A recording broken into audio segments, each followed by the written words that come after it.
Lesson 6 का नाम है नगर, व्यापारी या फिर व्यापार एवं शिल्प जनी। तो इसको ध्यान से आप लोग समझिएगा। तो सबसे पहले आप ये समझिए, कोई भी अगर कहीं पे घूमने के लिए जाएगा तो वो उसका प्रमुख नगर ही जाएगा ना सबसे पहले, तभी उसको वहाँ पे कुछ जानकारी मिल सकता है। उसी प्रकार से मध्यकाल में जितने भी लोग आते थे सब कहाँ आते थे, प्रमुख नगर आते थे। उसी में से एक नगर आपका क्या था, प्रशासनिक नगर। तो प्रशासनिक नगर क्या होता है, तो सिंपल वैसा नगर जहाँ पे प्रशासन का क्रियाकलाप चलता है या प्रशासन का ऑफिस होता है, उसी को हम लोग क्या बोलेंगे, प्रशासनिक नगर। जैसे अगर आपको हम बात करें, भारत का प्रशासनिक केंद्र बिंदु आप किसको कहिएगा, दिल्ली को कहिएगा, क्योंकि भारत का पूरा शासन व्यवस्था कहाँ से चलता है, दिल्ली से चलता है। बिहार का पूरा प्रशासनिक केंद्र आप किसको कहिएगा, पटना को कहिएगा। भागलपुर का प्रशासनिक केंद्र आप किसको कहिएगा, कचहरी को कहिएगा, क्योंकि कचहरी में ना सारा चीज़ है, समान्यालय, कोर्ट, कचहरी, टोटल चीज़ कहाँ पे है, कचहरी के पास है। तो उसको हम लोग क्या बोलेंगे, प्रशासनिक केंद्र बोलेंगे। तो क्या प्रशासनिक केंद्र हमेशा प्रशासनिक केंद्र ही रहेगा, कभी वो बदल भी तो सकता है ना। उसी का आपको एक उदाहरण समझना है, अजमेर। तो अजमेर का नाम आप लोग सुने होंगे। ये चौहान वंश का शासनकाल कब से कब था, कोई बता सकते हैं? 1165 से 1192, ये था ना चौहान वंश का शासन। तो चौहान वंश के शासन में जो अजमेर था वो काफ़ी ज़्यादा क्या था, प्रसिद्ध था। वो उसके साम्राज्य का राजधानी हुआ करता था। एक समय था जब अजमेर जो है वो राजधानी हुआ करता था, किंतु जब तुर्क शासक इसके बाद आ गया तो वो अपना राजधानी को कहाँ लेते आया, दिल्ली लेते आया था। और जब मुगल शासन भारत में अच्छी तरीके से स्थापित हो गया तो इस अजमेर को उन लोगों ने क्या बना दिया था, सूबा। अब सूबा समझते हैं ना, अपना राज्य समझते हैं, सूबा का सूबेदार होता है, बस वही है यहाँ पे। तो उस राजधानी को उसने किसने बदल दिया, सूबा। सूबा समझते हैं ना, बिहार एक क्या है, सूबा, उत्तर प्रदेश सूबा, सूबा मतलब राज्य, ठीक है। और इसमें एक किसको रखा जाता था, इसके प्रमुख को बोलते थे सूबेदार, ये याद रखिएगा, ठीक। यहाँ तक में कोई दिक्कत? और एक विशेष बात याद रखिएगा कि इसी अजमेर शरीफ में एक आए थे सूफी संत, उसका नाम आपको याद रखना है ख्वाजा, अब फिर अटपटा नाम आ रहा है, ख्वाजा मुइनुद्दीन चिश्ती। हाँ, ये आया था यहाँ पे, मुइनुद्दीन चिश्ती, सूफी संत ख्वाजा मुइनुद्दीन चिश्ती। वो कहाँ आया था, तो अजमेर घूमने के लिए आया था, अभी भी है अजमेर में, मुस्लिम लोग का धार्मिक स्थल है वो। तो प्रशासनिक केंद्र आप लोग को समझ में आया। प्रशासनिक केंद्र में बोलिएगा, प्रशासन के दृष्टि से महत्वपूर्ण नगर को प्रशासनिक केंद्र कहते हैं। प्रशासन के दृष्टिकोण से महत्वपूर्ण नगर को प्रशासनिक केंद्र या प्रशासनिक नगर कहते हैं। उदाहरण के लिए अजमेर जो है वो चौहान वंश का क्या था, राजधानी था, किंतु जब भारत में मुगल वंश का स्थापना हो गया तो अजमेर को उन्होंने क्या बना लिया, सूबा बना लिया। आया समझ में? दिक्कत है यहाँ तक में किसी को? और इसी अजमेर में आया था एक सूफी संत आया था, उसका नाम क्या था, ख्वाजा मुइनुद्दीन चिश्ती। ख्वाजा मुइनुद्दीन चिश्ती हो जाएगा यहाँ तक। बच्चा में लोग का नाम कैसे लेता होगा इसका मम्मी समझ नहीं आता। ख्वाजा मुइनुद्दीन चिश्ती याद रहेगा। अब इसके बाद आपको समझना है मंदिर नगर। अब मंदिर नगर क्या होता है, इसको ध्यान से समझिए। जब भी कोई मंदिर का निर्माण किया जाता है या स्कूल का निर्माण किया जाता है, क्योंकि स्कूल भी एक तरीके से क्या है, मंदिर है, तो आप अक्सर देखे होंगे कि मंदिर के आसपास जितना भी जगह होता है वो सब खाली होता है या भर्ती होता है, खाली होता है। लेकिन समय के साथ वो धीरे धीरे क्या हो जाता है, भर जाता है, और धीरे धीरे वो एक नगर का रूप ले लेता है। तो उसी को हम लोग क्या बोलते हैं, मंदिर नगर। बात समझ में आया? उदाहरण के लिए आपको बोल देना है तंजावुर का मंदिर, तिरुपति बालाजी का मंदिर, ये सब नाम सुने होंगे आप लोग, सोमनाथ का मंदिर, ये सब कौन सा उदाहरण है, तो मंदिर नगर का उदाहरण है। कोई पूछेगा कि मंदिर नगर किसे कहते हैं, तो सिंपल आपको बोलना है मंदिर नगर वैसे नगर को कहा जाता है जब मंदिर के आसपास के क्षेत्र में जनसंख्या बढ़ जाता है और वहाँ पे क्या बन जाता है, नगर बन जाता है, तो उसी को हम लोग क्या कहते हैं, मंदिर नगर कहते हैं। उदाहरण के लिए तंजावुर का मंदिर, तिरुपति का मंदिर, सोमनाथ का मंदिर, ये सब इत्यादि बोल देना है, काम खत्म। आया समझ में? यहाँ तक में किसी कोई दिक्कत? लिखिए फटाफट, पहले प्रशासनिक केंद्र या नगर लिख करके डैश दीजिए और उसमें लिखिए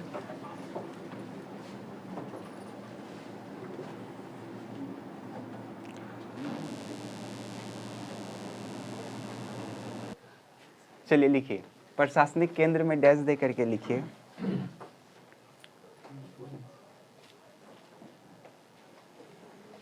प्रशासन के दृष्टिकोण से महत्वपूर्ण नगर को प्रशासनिक केंद्र या नगर कहते हैं।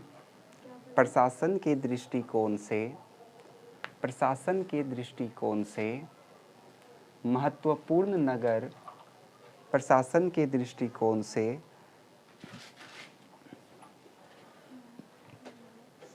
महत्वपूर्ण नगर को प्रशासनिक केंद्र या प्रशासनिक नगर कहते हैं। उदाहरण के लिए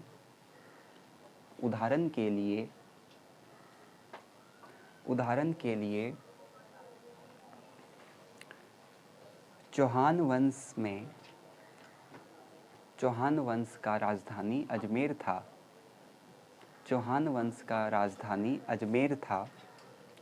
किंतु जब भारत में मुगल वंश का स्थापना हुआ, उदाहरण के लिए चौहान वंश का राजधानी अजमेर था, किंतु जब भारत में मुगल वंश का स्थापना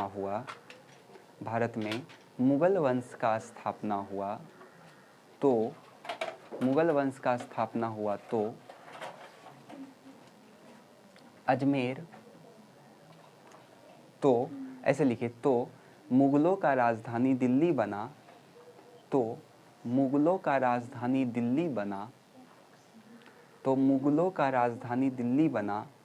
और अजमेर को सूबा बनाया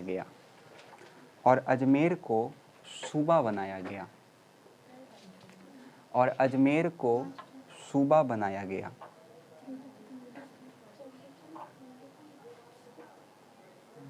हो गया? पैरा चेंज करके लिखिए, अजमेर में सूफी संत ख्वाजा मुइनुद्दीन चिश्ती, अजमेर में सूफी संत ख्वाजा मुइनुद्दीन चिश्ती आए थे। ख्वाजा, एगो गाना भी है ना, ख्वाजा मेरे ख्वाजा, ध ये नो है यार, ये हर सही है। हाँ, मुइनुद्दीन चिश्ती। हाँ, कर ली।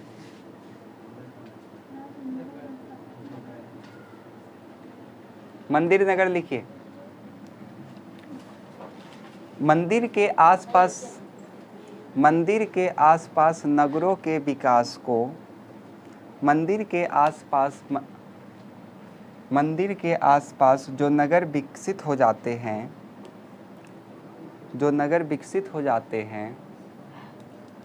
उसे मंदिर नगर कहते हैं।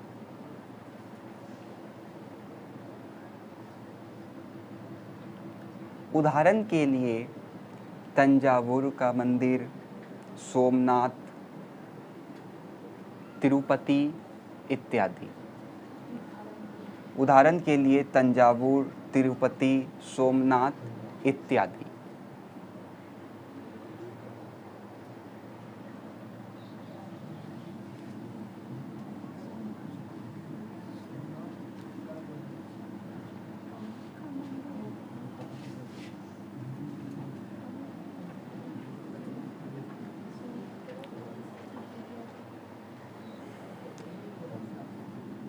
अगला लिखिए,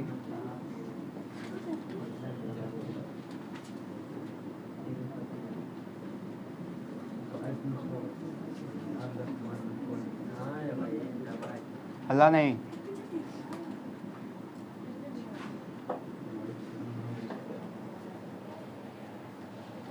चोल वंश में लुप्तमोम तकनीक द्वारा मूर्ति का निर्माण।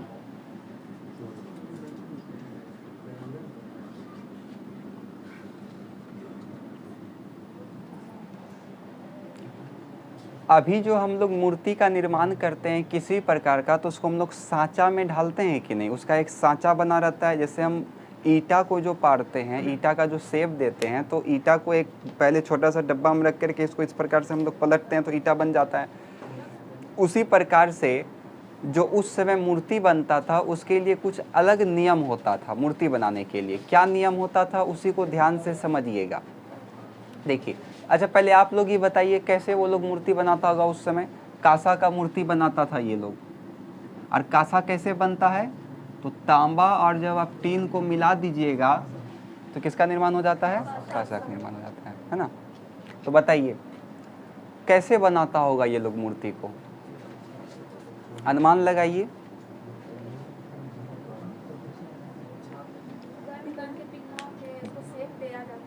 आखिर मूर्ति बनाने का बात है तो मूर्ति बनाएगा वो हाथ से तो नहीं छुएगा, वो गर्म किया हुआ फरमा आखिर बनाने के लिए भी तो कुछ ना कुछ किया होगा वो।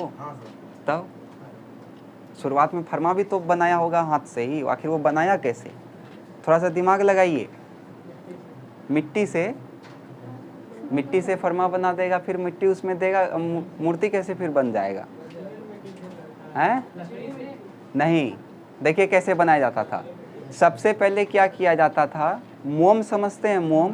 तो मोम का पहले मूर्ति बनाया जाता था। जिस प्रकार से शेप देना है उस प्रकार से मोम से मूर्ति बना लिया, और उस मोम का मूर्ति के ऊपर मान के चलिए उसको इस प्रकार से शिवलिंग बनाना है। वैसे शिवलिंग तो आसान ही होता है, लेकिन सपोज डैट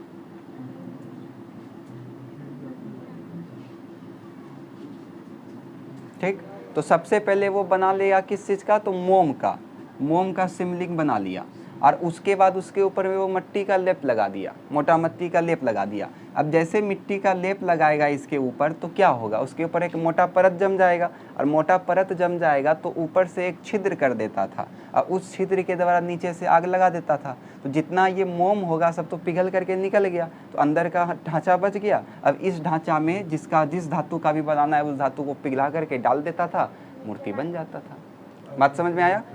हाँ, तो इस प्रकार से वो लोग उस समय मूर्ति बनाता था। फिर से ऐसे समझिए आप।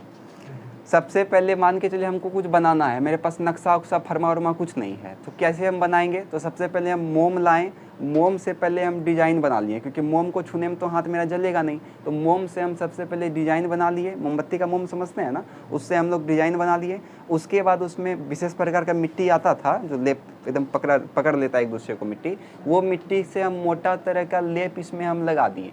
अब जैसे मोटा लेप हम इस पर लगाएं तो अंदर में मोम हो गया और बाहर में क्या है? मिट्टी है। तो अब हम इस मोम को आग जला करके बाहर पिघला लेते हैं, तो मोम तो निकल गया लेकिन मिट्टी तो अंदर रह गया, मिट्टी का तो खांचा बन गया वहाँ पे। तो अब उस खांचा में धातु को मिला देते थे हम लोग, धातु को पिघला करके डाल दिए उसमें, और हम लोगों को मूर्ति प्राप्त हो गया, मिट्टी हटा देते थे। बात समझ में आया? अभी भी वो सब जो बनता है ना, डेगची सब जो बनता है, आप देखे होंगे अक्सर, मोटा मोटा औजार सब जो बनता है वो भी इसी तरह बनता है।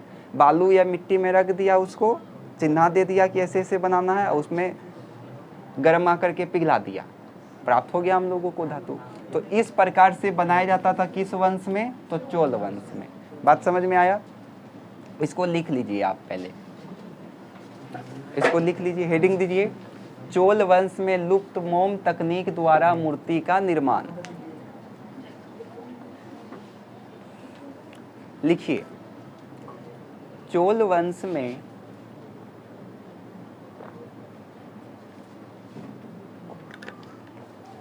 अधिकांश मूर्तियों का निर्माण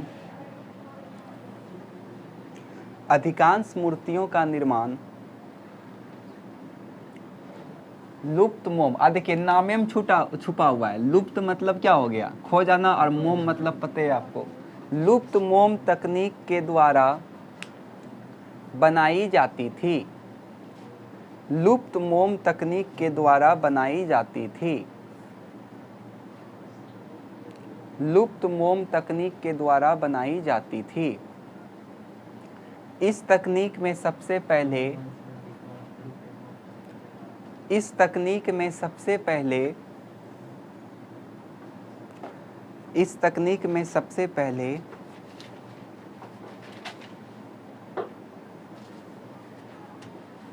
मोम से मूर्ति बना लिया जाता था, मोम से मूर्ति का आकृति बना लिया जाता था, मोम से मूर्ति का आकृति बना लिया जाता था।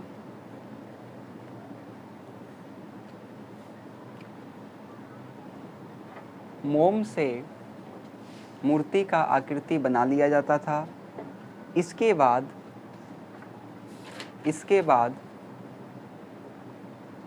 उसके ऊपर मिट्टी का परत लगा दिया जाता था। इसके बाद उसके ऊपर मिट्टी का परत लगा दिया जाता था। उसके ऊपर मिट्टी का परत लगा दिया जाता था और बाद में मोम को पिघलाकर एक छिद्र द्वारा निकाल लिया जाता था। और बाद में मोम को पिघलाकर एक छिद्र द्वारा निकाल लिया जाता था। मोम को पिघलाकर एक छिद्र के द्वारा निकाल दिया जाता था।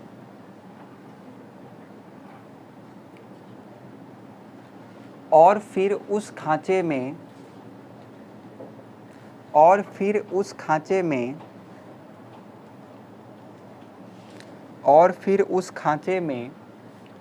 पिघली हुई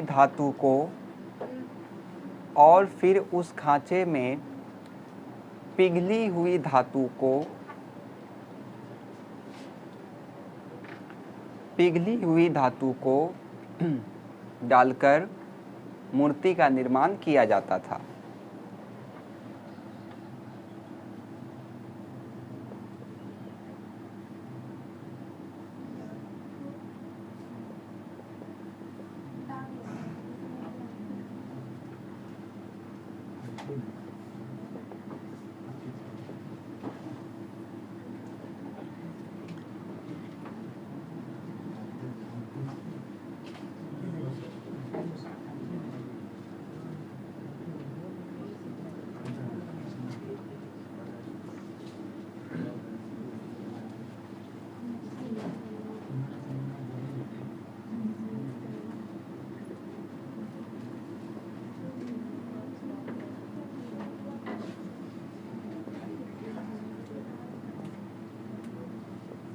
चलिए अब देखिए, आप लोग नगर के सबसे पहले आपने नगर के बारे में पढ़ा, प्रशासनिक केंद्र। उसके बाद आपने क्या पढ़ा? मंदिर नगर। अब एक नगर के बारे में आप पढ़िए, हम्पी के बारे में। अभी भी आपको हम्पी के बारे में पढ़ना है और आगे जाकर के मध्यकाल का जब इतिहास आप पढ़िएगा 11th का, उसमें भी आपको पढ़ना पड़ेगा हम्पी के बारे में। तो अभी आप थोड़ा सा जानकारी ले लीजिए हम्पी का। तो कृष्णा और तुंगभद्रा, ये दोनों नदी का नाम है। दक्षिण भारत में दो नदी है, कृष्णा और तुंगभद्रा। तो इस नदी के किनारे एक नगर बसा हुआ है, उसका नाम क्या है? तो हम्पी। कृष्णा और तुंगभद्रा नदी घाटी के बीचों बीच एक नगर बसा हुआ है जिसका नाम है हम्पी। और ये 1336 में विजयनगर साम्राज्य का राजधानी था। विजयनगर साम्राज्य के बारे में आपको पढ़ना है आगे जाकर के।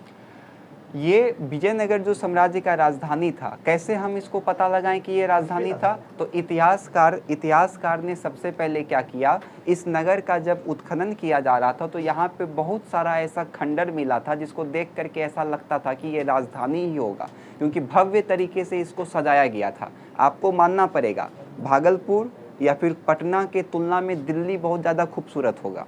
आपको ये मानना पड़ेगा। आप दिल्ली जाइएगा लगेगा आप विदेश आ गए हैं। दिल्ली का बहुत सारा ऐसा एरिया है, वहाँ आप जाइए लगेगा विदेश आ गए हैं। तो उसी प्रकार से किसी भी साम्राज्य का जो राजधानी होता है वो बहुत ज़्यादा साजो सज्जा के साथ होता है। तो हम्पी में भी बहुत सारा ऐसा मंदिर मिला है, जैसे विट्ठल मंदिर, विरूपाक्ष मंदिर, बहुत सारा मंदिर है वहाँ पे। कोणार्क तो इधर उड़ीसा में हो जाएगा, वहाँ नहीं। बहुत सारा वहाँ पे मंदिर मिला है जिसको देख करके हम ये अनुमान लगा सकते हैं कि ये विजयनगर साम्राज्य का क्या होगा, राजधानी होगा। विशेष बात यहाँ का क्या है उसको ध्यान से समझिए। सबसे मुख्य बात यहाँ पे ये है कि अदर मंदिर में जो या फिर अदर भवनों का जो निर्माण किया जाता था वो चूना से किया जाता था। चूना समझते हैं ना आप लोग? सीमेंट के जगह में चूना का प्रयोग किया जाता था, गाढ़ा चूना का। लेकिन इसी हम्पी विजयनगर साम्राज्य का एक सबसे बड़ा विशेषता ये था कि यहाँ पे जितना भी मंदिर भव्य तरीके से बनाया गया था, सबको पत्थर को एक दूसरे से जोड़ करके बनाया गया था, किसी से साटा नहीं गया था। बात समझ में आया? पत्थर को एक दूसरे से जोड़ने आप लोग को समझ में आता है ना? जैसे मान के चलिए पत्थर इस प्रकार से रखा हुआ है, इसके ऊपर हम बड़ा बड़ा पत्थर सब रख दिए हैं। हाँ, खांचा जिसको आप लोग बोलते हैं, ऐसे खांचा बना हुआ है, ये जाकर के इसमें बैठ गया, तो क्या आप उसको हिला पाइएगा? हमको लगता है सीमेंट बालू से ज़्यादा मजबूत ये होता है। देखते हैं पुराना बिल्डिंग अभी तक बाबू पत्थर का रहता है वो। हाँ, वो सबको काट के चौड़ा बनाया जाता है उसके बाद बनाया जाता है। नहीं, ये क्वेश्चन सही बोला आपका, हम बात से सहमत हैं। तो इस प्रकार से खांचा में भर भर के मूर्ति को मंदिर को बनाया गया था। बात समझे? अब समझिएगा बात को।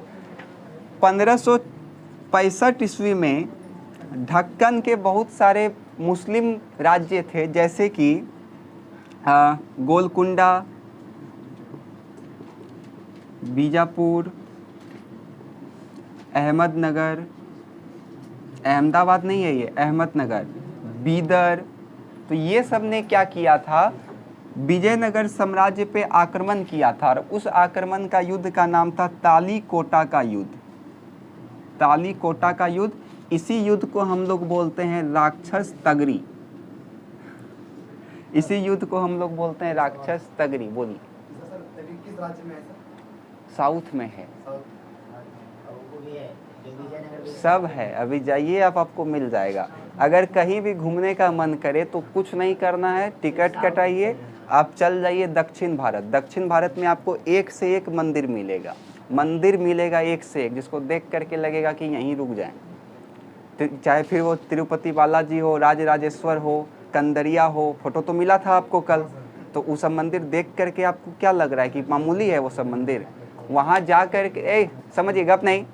किसी चीज़ को आप लोग जो देखते हैं ना, तो केवल देख करके आ जाते हैं, वो नहीं करना है। जब आप उसको देखिएगा तो देखने के साथ दो चीज़ सोचिए, पहला उसको किसने बनाया और दूसरा उसको बनाया कैसे गया।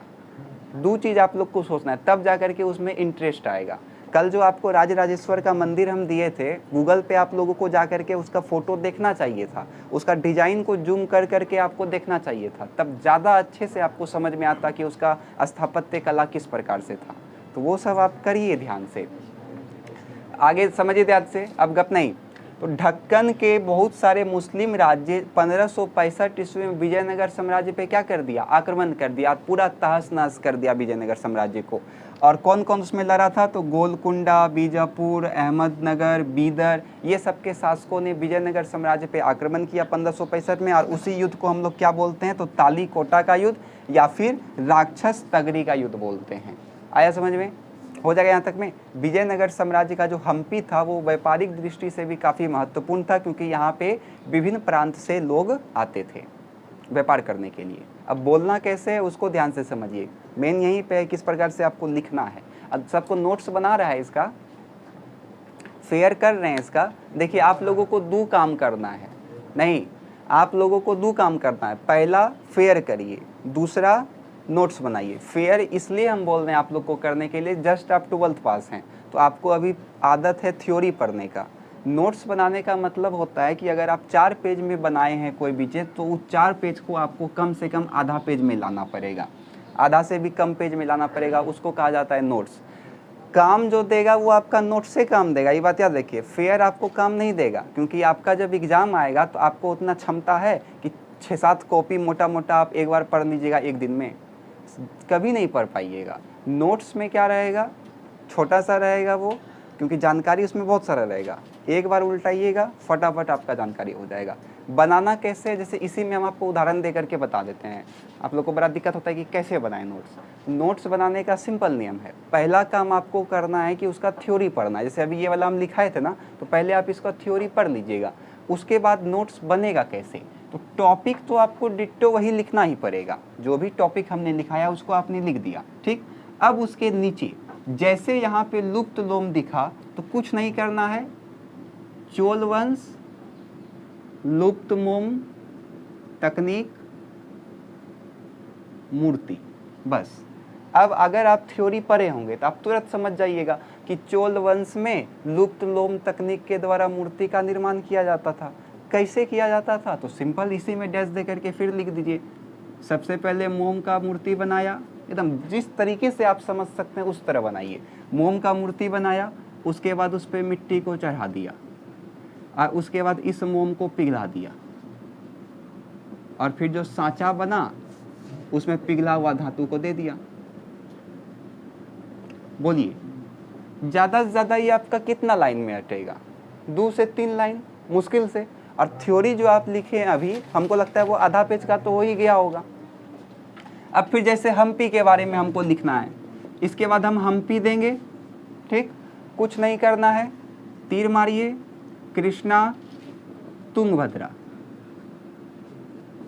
विजयनगर का राजधानी। काम खत्म। पत्थर फंसा करके बनाया गया था भवनों को। हो गया। इसको कहा जाता है नोट्स, जो आपको केवल समझ में आना चाहिए और बाकी किसी को नहीं। आपका नोट्स देख करके केवल आप समझिए, दूसरे को समझने उससे मतलब नहीं है। जैसे अभी हम लिखें, आप लोग को समझ में आ रहा है हम कैसे लिखें? आया होगा समझ में ना, क्योंकि बता दिए हम ना। तो इस प्रकार से आप लोगों को बनाना है। अब जैसे इस पे आक्रमण जैसे ये कब हुआ था, तो 1336 में इसका स्थापना हुआ। कब इसका पतन हो गया, तो 1565 में। किसने किया, तो ढक्कन के मुस्लिम शासक कौन कौन था, तो गोलकुंडा, बीजापुर, अहमदनगर और बीदर। काम खत्म हो गया। हम्पी के बारे में इतना सा खत्म। अभी आप हम्पी के बारे में आधा पेज लिखिएगा। तो जब आपको लास्ट में समय नहीं बचेगा तो काम कौन देगा, फेयर देगा या ये देगा? यही काम देगा, नोट्स ही काम देगा। इसलिए हम बोल रहे हैं पढ़ने से केवल नहीं होगा, केवल क्लास करिएगा तो कोई फायदा नहीं है। दो काम करना है आप लोगों को, पहला तो फेयर बनाना है, दूसरा आपको नोट्स बनाना है। और सबसे जो बड़ा मेन चीज़ है वो है आपका नोट्स। और नोट्स हम A4 साइज में ही सबको बोल रहे हैं बनाने के लिए, जो फोटो स्टेट वाला पेपर होता है। फेयर आप कॉपी में करिए, कोई मतलब नहीं है। A4 साइज का रीज़न है हम आपको बोल रहे हैं उसे बनाने के लिए। क्यों उसमें बोल रहे हैं? क्योंकि जो आप क्लास 6 में पढ़े हैं, जो क्लास 7th में पढ़े हैं, जो क्लास 8 में आप पढ़े हैं, वही चीज़ आपको जा कर के 11th, 12th और स्टैंडर्ड बुक में पढ़ना है। तो इसमें जो आप पढ़ रहे हैं कोई ज़रूरी नहीं है कि वही चीज़, वही एक फैक्चुअल बात उसमें भी आकर के आएगा, कोई ज़रूरी नहीं है। तो जब हम लोग इसमें पढ़ेंगे तो इसका जानकारी को हम लोग उसमें जा करके सटा देंगे और सब का फिर कंबाइंड रूप से एक बार फिर से एक बार फेयर हम लोग बनाएंगे। इसका पूरा एकदम कंप्लीट, उसमें एकदम A to Z जानकारी होगा कि कैसे क्या हुआ। और उसके बाद ये सब मेरा कोई काम का नहीं होगा। जब इसके बाद आपका ये वाला कॉपी बनेगा तो उसमें आप विश्वास रखिए कि उससे बाहर क्वेश्चन नहीं पूछेगा। केवल हम स्टैटिक्स का बात कर रहे हैं, करंट अफेयर्स का बात हम यहाँ पे नहीं कर रहे हैं। उससे बाहर नहीं पूछेगा, वो अनंत हो गया आपका। 6, 7, 8, 11, 12 स्टैंडर्ड बुक, इससे बाहर संभव ही नहीं है कि एक आध दुक्का क्वेश्चन पूछ दे तो वो बात अलग है। क्योंकि इतना जानकारी लेना और प्लस में घटना चक्र जो आप लोग को हम बताए थे, अब इतना जानकारी लेने के बाद आपको लगता है कि क्वेश्चन छूट सकता है? नहीं छूटेगा। क्वेश्चन वो लोग भी कहाँ से देगा? इसलिए जिस बच्चा का यहाँ से लेकर के यहाँ तक होने के बाद इसमें, तो उसको फिर आसान हो जाएगा। जो अभी ये वाला क्लास कर रहा है उसको इसमें मज़ा आएगा पढ़ने में। ये वाला जो लास्ट में जो एक तुरंत बैच चलेगा उसमें इसको मज़ा आएगा पढ़ने में, क्योंकि उसका बेसिक कंप्लीट रहेगा। यहाँ पे धड़ल्ले से उसका A1 तरीके से तैयारी हो जाएगा। लेकिन फिर वही कोई बच्चा अगर डायरेक्ट यहाँ पे आएगा तो उसको फिर दिक्कत हो जाएगा, उसमें समझने में दिक्कत होगा कि कहाँ से क्या आ गया। अभी आप लोग को सारा पता है। कल आप लोग को हिस्ट्री का सारा सिलेबस मिल जाएगा, कल ही दे देंगे। और परसों आप लोग को पॉलिटिकल साइंस का दे देंगे। हिस्ट्री में आपको कहाँ कहाँ से क्वेश्चन किस टॉपिक से पूछा जाता है वो वाला कल आपको मिल जाएगा कि फलना फलना फलना चैप्टर से पूछा जाता है। अब फिर आप देखिएगा कि आपको उसमें से कौन कौन सा चैप्टर आता है, और वही सब हमको ख़त्म करना है लास्ट तक में। तब मेरा हिस्ट्री ख़त्म होगा। और इकोनॉमिक्स, ज्योग्राफी, इसके लिए चिंता मत करिए, NCERT इनफ है, उसके लिए ज़्यादा मेहनत करने का ज़रूरत नहीं पड़ता है। हिस्ट्री पॉलिटिकल में मेहनत बहुत ज़्यादा है, क्योंकि इसका सिलेबस बहुत फास्ट है, बहुत ज़्यादा सिलेबस है इसका। इकोनॉमिक्स, ज्योग्राफी में ज़्यादा सिलेबस है नहीं, तुरंत हो जाता है। इसलिए आपका इच्छा, पढ़ रहे हैं तो अच्छे से पढ़िए, फकैतीगिरी करके कोई फ़ायदा नहीं है पढ़ के, ये बात याद रखिए। और ये भी मत सोचिएगा कि पढ़ने में मज़ा आएगा, क्योंकि खेलने में जिस प्रकार से आप लोग बोर नहीं होते हैं उसी प्रकार से पढ़ने में भी मज़ा नहीं आता है, ये गारंटी है। हम लोग का भी बैच चलता है, मेरा हिंदी साहित्य का बैच चलता है 3.5 घंटा। विकास देवी कीर्ति का नाम आप लोग सुने होंगे, सर हमारे चलता है, ऑनलाइन बैच चलता है। मजाल है 3.5 घंटा का बैच में आधा घंटा से बेसी हंसी मजाक हो जाए? बिल्कुल नहीं होता है। मुश्किल से 15 से 20 मिनट हंसी मजाक हुआ, 3.5 घंटा का कंटिन्यू बैच चलता है। मुश्किल से 15 से 20 मिनट काफ़ी है, इनफ। उसके बाद जितना भी 3 घंटा का बैच चलता है to the point, A to Z बात चलता है, कोई फकैतीगिरी नहीं।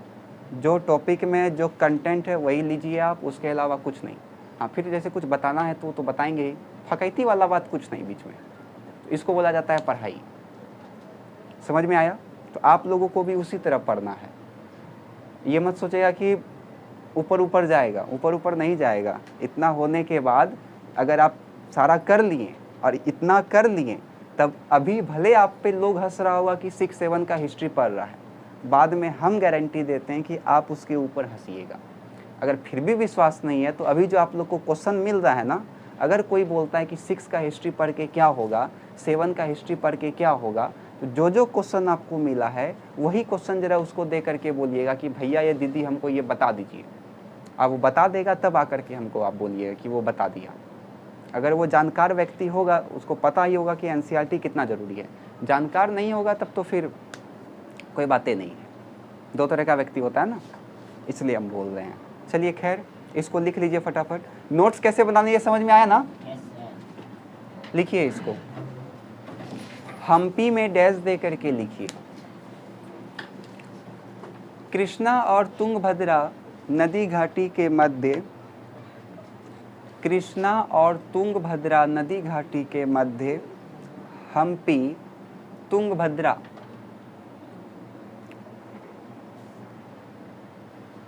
कृष्णा और तुंगभद्रा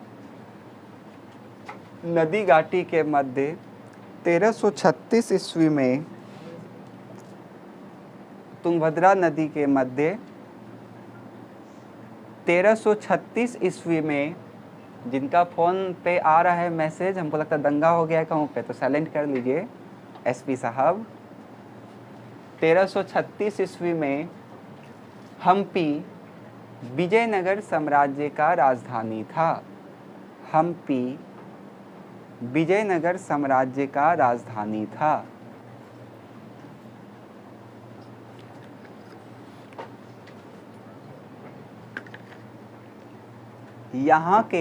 यहाँ से प्राप्त खंडरों से ज्ञात होता है कि यहाँ भवनों का निर्माण गाढ़े चूने के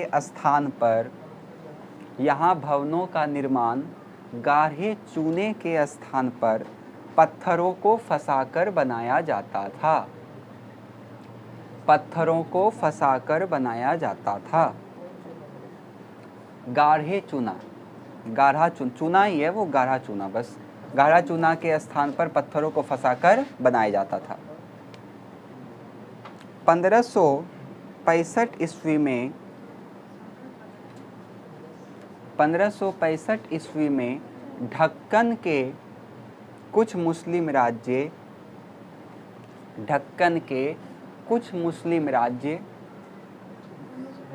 1565 में ढक्कन के कुछ मुस्लिम राज्य जैसे गोलकुंडा,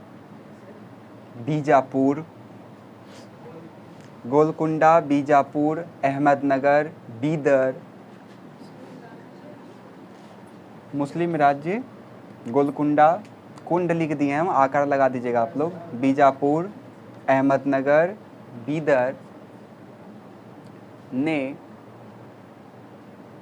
विजयनगर साम्राज्य को तालीकोटा का युद्ध, ब्रैकेट में लिख दीजिएगा राक्षस तगरी,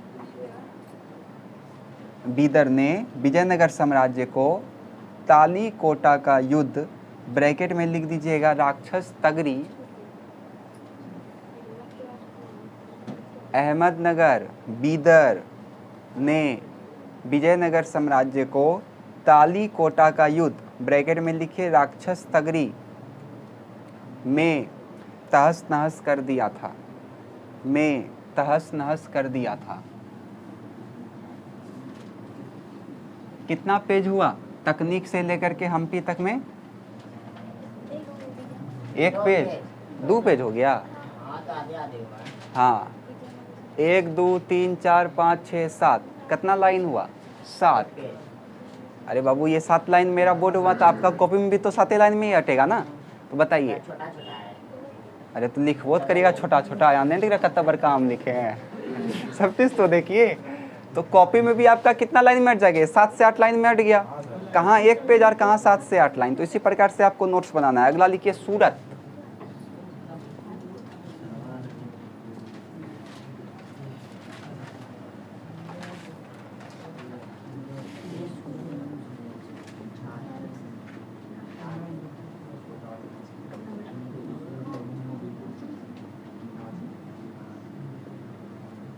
हुंडी मतलब समझते हैं? क्या? हुंडी वो हमारा बोल चाल से पहले समझते हैं। चेक, चेक समझते हैं? चेक, हाँ, तो चेक का ही हिंदी रूप होता है हुंडी। जा करके बैंक में बोलिएगा हमको हुंडी जमा करना है। नहीं, अरे कोई दिक्कत नहीं है, बोल सकते हैं आप लोग, ये हिंदी रूप है उसका। पता चला सर। बड़े आइए सर कटिए आप।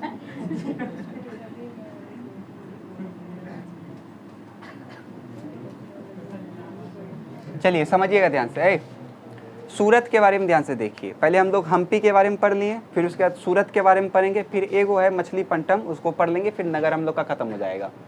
शिल्पजनी थोड़ा थोड़ा है, फिर चैप्टर खत्म हो जाएगा। देखिए सूरत अगर आप ध्यान से देखिएगा तो समुद्र के किनारे आसपास बसा हुआ है ये। तो सूरत आप देखिएगा भारत का नक्शा में, तो ये पश्चिम साइड में है। तो वहाँ पर से मक्का आदमी जाता है, मक्का मदीना समझते हैं ना? मुस्लिम लोग जो हज करने के लिए जाता है वो सूरत से ही जाता है, ये बात रखिए, आसान पड़ता है वहाँ से। तो इसलिए इसको मक्का का प्रस्थान द्वार कहा जाता है, याद रखिएगा। सूरत को मक्का का प्रस्थान, प्रस्थान मतलब क्या होता है जाना? तो प्रस्थान द्वार कहा जाता है। बहुत ज़्यादा व्यापारिक गतिविधि यहाँ पे होता था। कपड़ा यहाँ का मशहूर है, विशेष प्रकार का सूती कपड़ा महसूस। यहाँ का जो हुंडी चलता था, मतलब चेक, वो कई जगह मान्य था।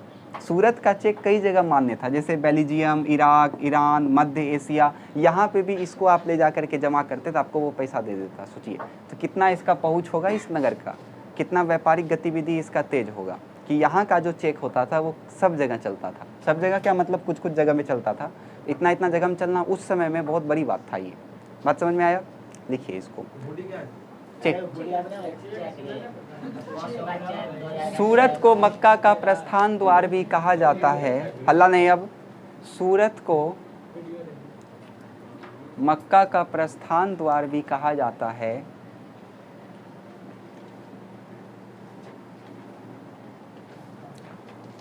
सूरत को मक्का का प्रस्थान द्वार भी कहा जाता है। यहाँ व्यापारिक गतिविधियाँ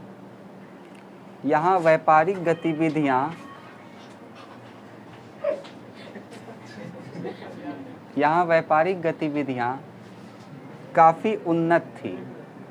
यहाँ व्यापारिक गतिविधियाँ काफ़ी उन्नत थी। यहाँ व्यापारिक गतिविधियाँ काफ़ी उन्नत थी। हल्ला नहीं। लिखे, यहाँ चलने वाली हुंडियाँ, सब ऐसा है ना। यहाँ चलने वाली हुंडियाँ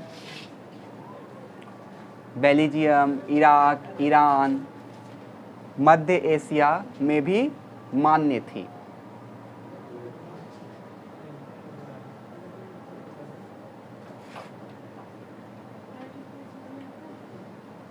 मध्य एशिया में भी मान्य थी।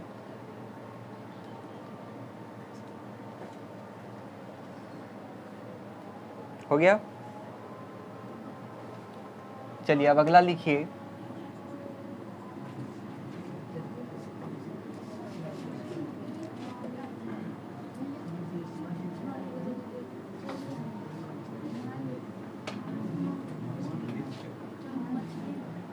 हाँ, मछलीपट्टनम या फिर मसूलीपट्टनम। बताइए किसके लिए ये मशहूर होगा? मछली का व्यापार के लिए। तो मछलीपट्टनम जो था वो मछली के व्यापार के लिए काफ़ी ज़्यादा प्रचलित था। और एक बात यहाँ पे एक ही क्वेश्चन पूछता है कि जो ईस्ट इंडिया कंपनी था वो इस पे, हाँ, ईस्ट इंडिया जो कंपनी था वो इस पे नियंत्रण करने का बहुत ज़्यादा प्रयास करता था, क्योंकि ये बंदरगाह पे था। यहाँ पे अगर वो आ जाता तो वो भारत में आराम से एंट्री कर जाता। बात समझ में आया? लिख लीजिए इसको, ज़्यादा कुछ खास है नहीं इसमें। मछलीपट्टनम में लिखिए, ये मछलियों के व्यापार के लिए काफ़ी प्रसिद्ध था। ये मछलियों के व्यापार के लिए काफ़ी प्रसिद्ध था। ईस्ट इंडिया कंपनी ने यहाँ प्रारंभ में नियंत्रण करने का प्रयास किया था।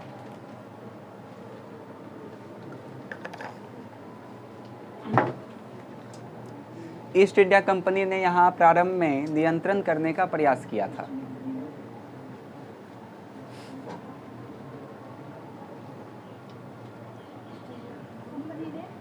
यहाँ ईस्ट इंडिया कंपनी ने यहाँ नियंत्रण करने का प्रयत्न किया था।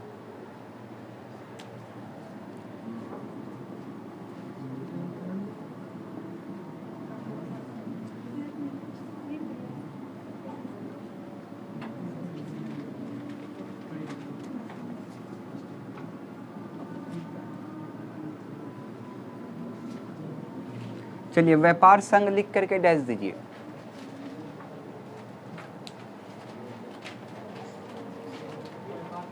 हाँ, देखिए प्राचीन समय में जो व्यापार होता था वो एक ग्रुप में होता था।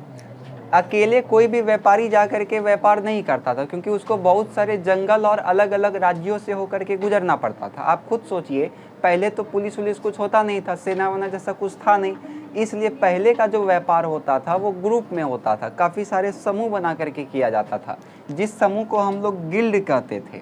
ठीक है, दक्षिण भारत का दो समूह आपको विशेष रूप से यहाँ पे याद रखना है। पहला नाम रखना है आपको मणिग्रामन और दूसरा नाम याद रखना है नानी देश। ये दोनों कुछ प्रमुख हम कह सकते हैं कि व्यापार संघ था।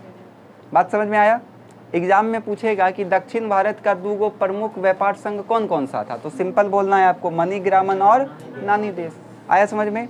एक लास्ट है, उसको समझ लीजिए, फिर चैप्टर खत्म हो जाएगा। बिदरी शिल्प आपके टेलीग्राम पे हम भेज दिए हैं। बिदरी शिल्प के जो कला बनाया जाता है उसको भेज दिए हैं, कभी देखिएगा उसको घर जा करके। अभी कोई नहीं देखेगा, अभी भेजे भी नहीं है, इसके बाद भेजेंगे। बिदरी शिल्प क्या होता है? तो कर्नाटक का बिदर में ये बनाया जाता है। ये धातु या सोना या चांदी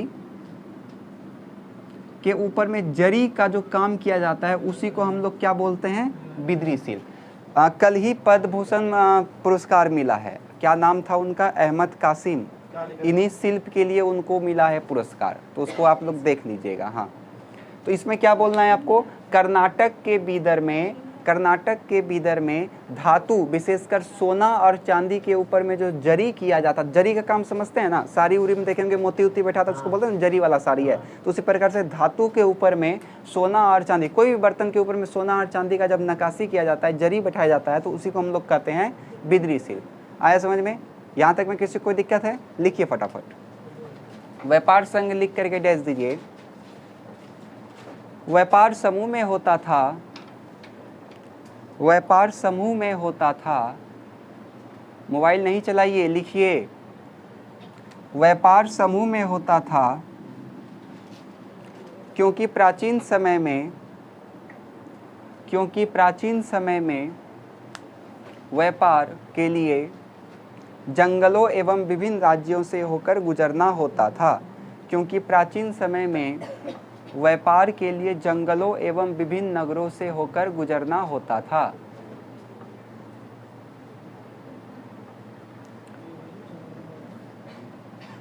इसलिए व्यापारी संघ बनाकर रहते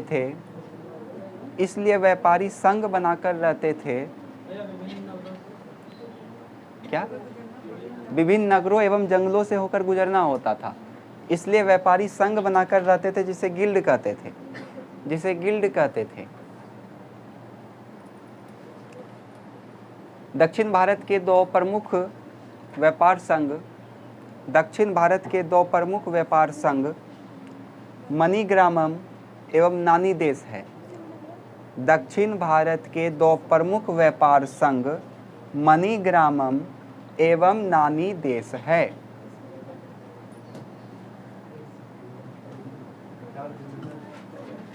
नाना देश होगा, सॉरी नानी लिखा दिए। दक्षिण भारत के दो प्रसिद्ध व्यापार संघ मणिग्रामम एवं नाना देश हैं। मणिग्रामम एवं नाना देश हैं। हो गया? चलिए अब लिखिए बिदरी शिल्प। बिदरी शिल्प लिख करके डैश दीजिए। यह शिल्प कला बीदर में बहुत ज़्यादा प्रसिद्ध है। यह शिल्प कला बीदर में बहुत ज़्यादा प्रचलित है।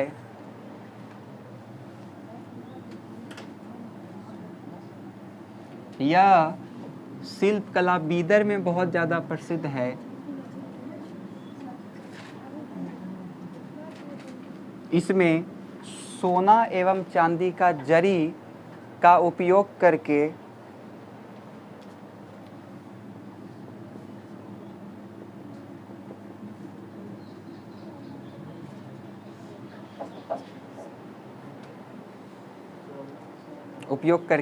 बर्तनों को सजाया जाता था।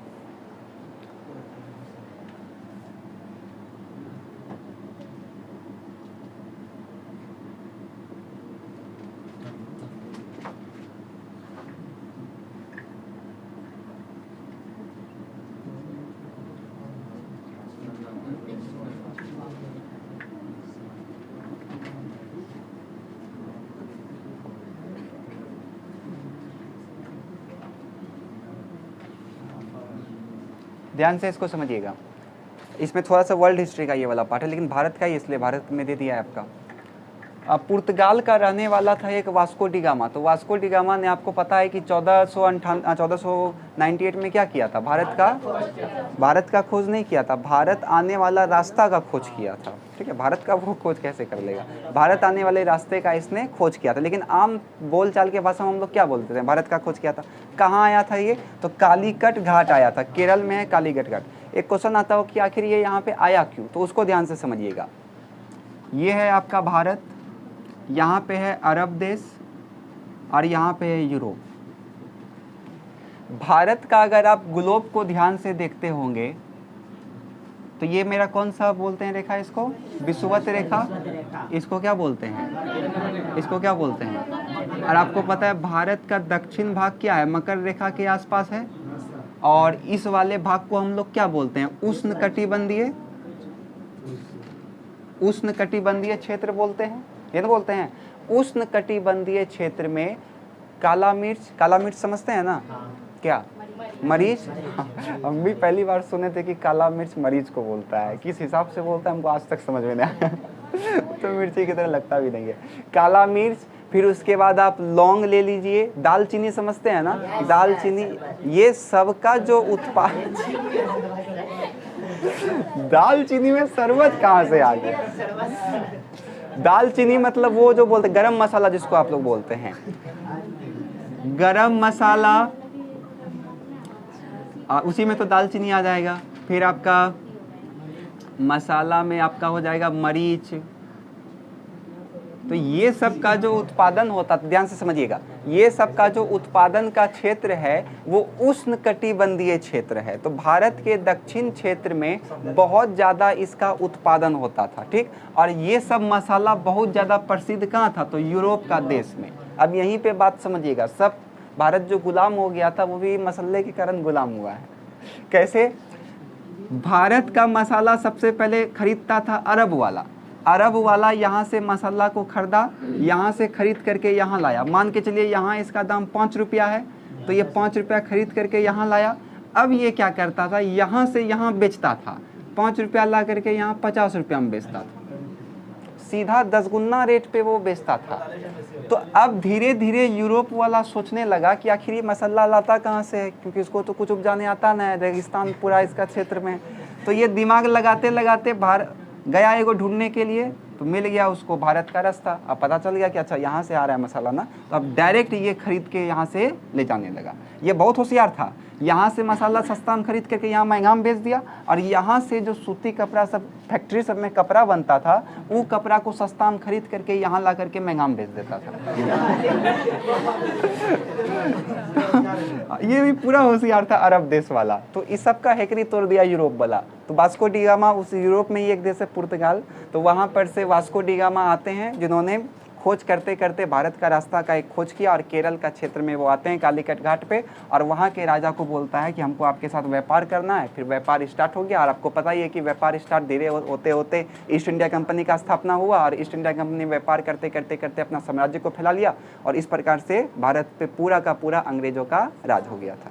बात समझ में आया। अच्छा, भारत पे जो 1857 के पहले जो राज था वो किसका था, ब्रिटिश सरकार का था या फिर ईस्ट इंडिया कंपनी का था?